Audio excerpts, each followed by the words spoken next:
Saint anger on my soul. It's a colony Saint Matthew. We kick off the episode. Miguel Galindo is outside Alvarez's house. Alvarez then points the gun at his throat. It's like, what the fuck are you doing here, chief? To which Galindo says, I've got you a deal. And then he's like, family. And then he's like, Alvarez, you job me out. Like, Alvarez is in no position to listen to this guy.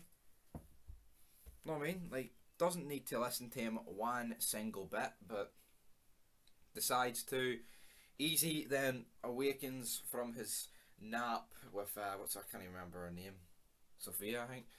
Not Sophia from The Walking Dead, because that would be a bit noncy. But we interrupted here by JJ. JJ shows up, basically threatens him, says that you're an informant, blah blah blah. You get caught out after 7 years in a 25-year stretch.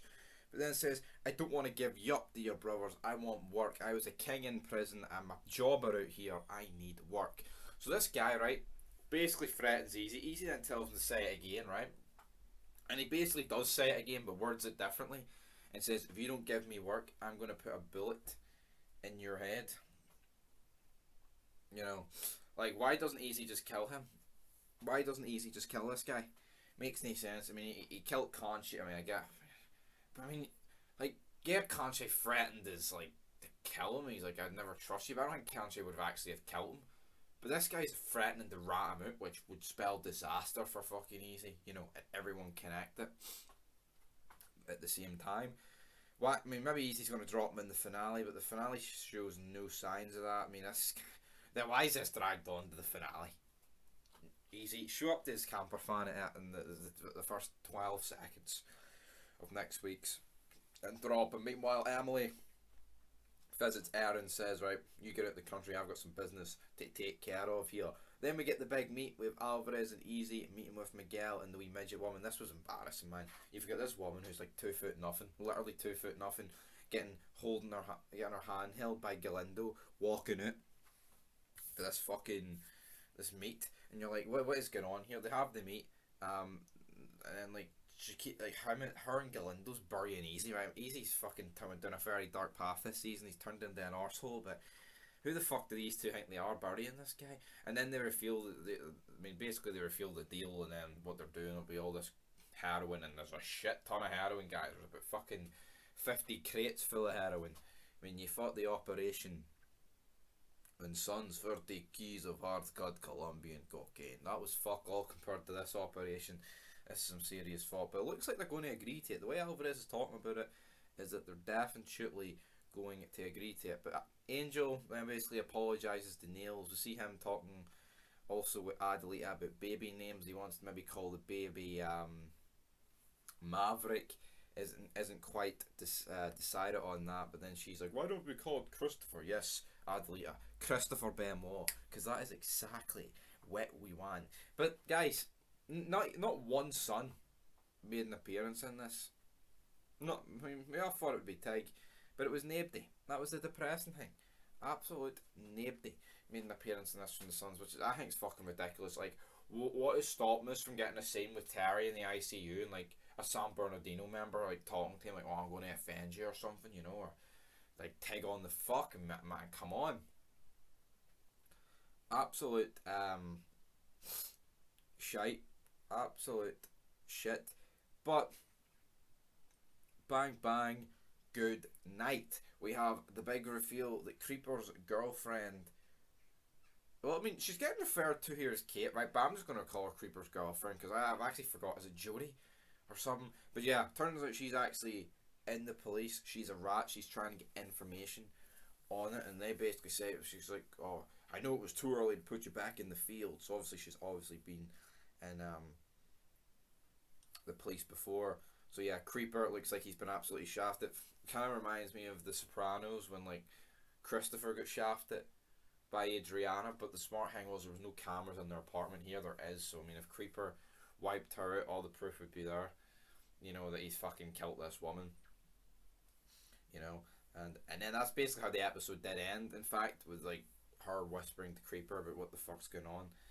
100 ways a day in this, like, but that fucking get him to half explain what they've done to San Bernardino, and then go like, you know what, actually, all that, there's cameras everywhere. So that's, You know what? I kind of said what was the point of all the screen time that this woman's been getting, but you know what? It makes a lot more sense now. Meanwhile, back at the clubhouse, Alvarez and Easy basically explain this whole new deal.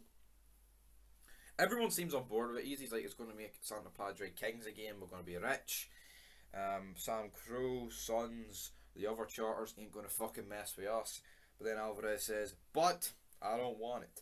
This club wasn't built on greediness. It was built on loyalty, hustle, and respect. Big match John Cena basically says he's no doing it. Basically, Hank then basically shites himself. He's like, sorry, El Padrino.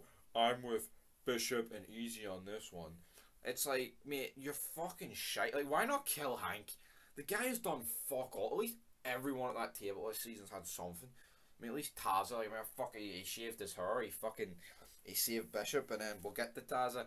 He actually says to Alvarez, this club ain't what it used to be for me, Santa Padre. I will always be a Mayan, but I want you to grant me the leave and be able to join the Nomad Charter. I never knew the Mayans had Nomads, but I guess it makes sense. They never really actually fucking acknowledged it, but yeah. Easy then basically tells him to fuck off. He's like, we don't fucking need you.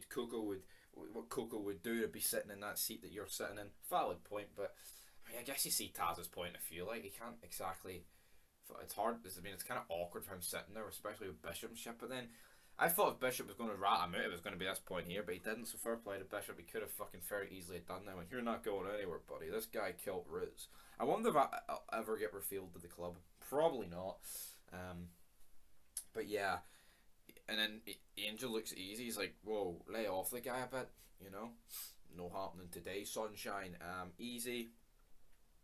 And also, Sophia knows about Easy being an informant because she overheard, like, she heard JJ talking to him. Is that another body that's gonna hit the floor potentially? Then and Easy goes back into his camper van, and Felipe's sitting there. He basically says, "I'm you," and he's like, "Are you still Cortina? What's the first name? I can't remember the first name. Cortina. What's the first name? I can't even remember. But he basically says, "Are you Ignacio Cortino?" That's the name. Basically, he grabs a gun that Felipe has in his hand, fucking puts it up to his own skull. He's like, do it, show me your Cortina. But then Felipe walks out all defeated. I think at this point you kind of do feel sorry for Felipe, but I feel at this point he kind of has to go at the same time. Like, we just don't really need the guy, if we're being perfectly honest, on screen. You know. But yeah, absolutely mad all that. Gilly, I mean, also changed the bed that the wee kid pissed on because he had a wee accident. Why is that making it to the penultimate episode of a season? I don't know. Why is that even making it to a scene? I don't know. You know? But be interesting to see. But also, Emily's sister, Erin, gets killed. People are saying this is like Galindo's bodyguard, but didn't it looked like, well, it could be one of his crew or like El Bangaro crew, but like it could also be the fucking people, the bounty hunters essentially, who were like after at the start of this season. They've killed her sister here.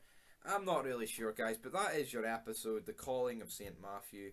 Wasn't exactly the greatest episode of all time, but like, and then we also had Letty visiting Coco in the morgue. I mean, that's like 5 episodes out of date, for fuck's sake. And then she starts crying, holding this patch.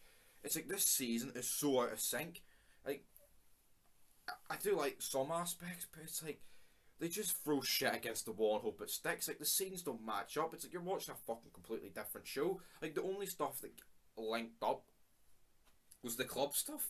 You had the meat, and then Alvarez brings it to the table, and you see the club discussing it. Taza then leaves. He's Nomad, and then you've got Easy talking to Felipe. You can clearly tell that was after it. We also had Bishop going on a date with that grandma bull, and that was pretty funny. I'm trying to think if we forgot anything else. I'm pretty sure that was it. Yeah. So the Mayans have turned down this deal with El Banguero. Actually, I respect Alvarez. He says, "Fuck the money. I'm all about the love. I'm all about the brotherhood, man." But yeah, if it's time to rate this episode out of 10, it's a weak episode. I mean, for a penultimate episode, I mean, it sets up a lot of stuff for the finale. So if the finale delivers in that regard, you can kind of look back at this episode and go, "Oh, I was need it." But I'm going to rate this episode a 6 out of 10, guys. It wasn't really that good, but it was alright. So, yeah, till next time, leave your thoughts down below, and peace.